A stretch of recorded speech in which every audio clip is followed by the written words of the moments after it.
आप देख रहे हैं डार्क फाइल्स। डार्क फाइल्स में आज की कहानी हमारे साथ शेयर की है सोमन जी ने। तो चलिए बढ़ते हैं सोमन जी की भेजी गई कहानी की ओर।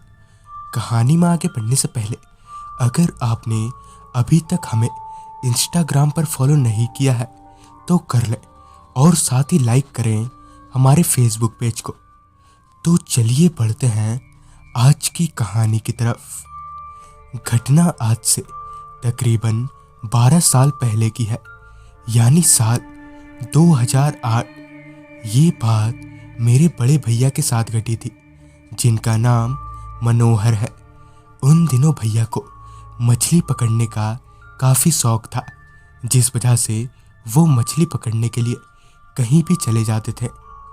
एक शाम भैया अपने दोस्तों के साथ बातें कर रहे थे। बातों ही बातों में भैया के दोस्तों ने बताया कि बरसात के दिनों में रात के वक्त तालाब में ज़्यादा मछलियाँ मिलती है।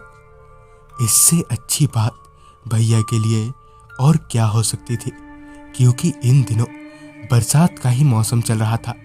तो भैया ने सोचा कि क्यों ना आज रात एक बार रात को मछली पकड़ने का ट्राई किया जाए। लिहाजन भैया अपने दोस्तों के पास से घर आए।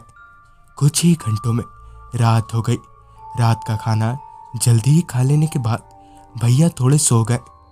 रात के यही कोई 9 बजे के आसपास जब भैया की नींद खुली तो अब तक बारिश रुकी हुई थी। भैया मछली पकड़ने का सारा सामान लेकर अब बस निकलने वाले ही थे कि तभी अचानक ही तेज बारिश शुरू हो गई, जिससे भैया थोड़े चिढ़ से गए, क्योंकि दिन भर तो बारिश नहीं हुई। मगर जब उनके निकलने की बारी आई तो बारिश शुरू हो गई। अब चिढ़ने के सिवाय भैया और कुछ कर भी नहीं सकते थे। लिहाजन उन्होंने बारिश रुकने का इंतजार किया।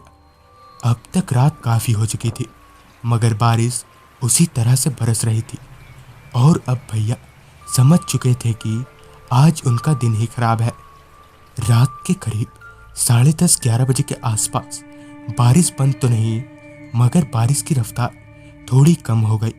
लिहाजन भैया बिना वक्त गवाए घर से सारा सामान लेकर तालाब के लिए निकल पड़े। अब तक रात बहुत हो चुकी थी, तो गांव के अमूमन सभी लोग अपने अपने घरों में थे। रात का वक्त होने की वजह से रास्ते में काफ़ी अंधेरा था, मगर इतना भी नहीं कि भैया किसी को देख ना पाए। तालाब के पास पहुंचने के बाद भैया मछली पकड़ने के लिए जाल लेकर पानी में उतरे। कुछ ही देर में भैया ने काफ़ी सारी मछलियां पकड़ ली, यानी कि भैया के दोस्तों ने ठीक ही बताया था। अब तक भैया ने बहुत सारी मछलियां पकड़ ली थी, मगर अभी भी मछली पकड़ने से उनका मन नहीं भरा था। अब मछली पकड़ते हुए उन्हें काफ़ी वक्त बीत गया था, मगर अभी भी बारिश थोड़ी थोड़ी हो ही रही थी। भैया अब पकड़ी हुई मछलियों को एक जगह इकट्ठा करके घर से लाए हुए जाल को समेटने लगे। सब कुछ समेट लेने के बाद भैया अब वहां से निकल ही रहे थे। तालाब से 2-4 कदम आगे जाते ही भैया के पीछे से कुछ हलचल महसूस हुई। उन्हें लगा कि शायद कोई बिल्ली होगी।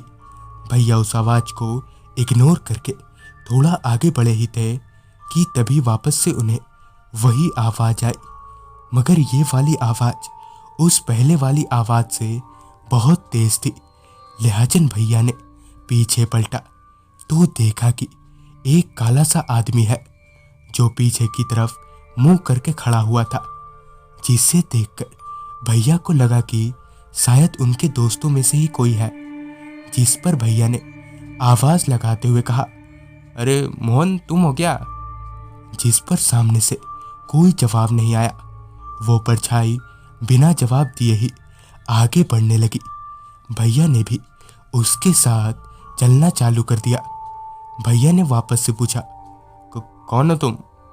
फिर भी सामने से कोई जवाब नहीं आया। अब तक बड़े भैया इरिटेट हो चुके थे, लिहाजन उन्होंने जमीन से एक पत्थर उठाया और उस काले से आदमी की तरफ वो पत्थर फेंका। पत्थर फेंकते ही भैया ने जो देखा, उनकी धड़कनें बुलेट ट्रेन से भी तेज हो गई।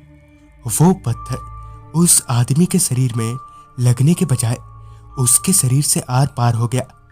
अभी भैया के पैर डर के मारे थरथरा ही रहे थे कि तभी उनकी नजर उस काले से आदमी के पैरों पर गई।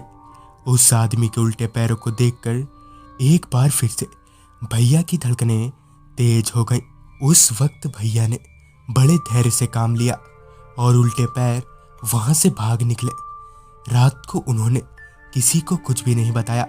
सुबह होते ही भैया ने अपने दोस्तों को इस बारे में पूछा तो उन्होंने बताया कि कल रात उनमें से कोई भी रात के 9 बजे के बाद घर से बाहर ही नहीं निकला। तो दोस्तों, ये थी सोमन जी की भेजी गई कहानी। अगर आपके पास भी ऐसी कोई कहानियां हैं तो हमारे साथ जरूर शेयर करें। तो मैं आर्यन जल्द ही मिलूंगा आपसे ऐसी ही एक खौफनाक कहानी लेकर।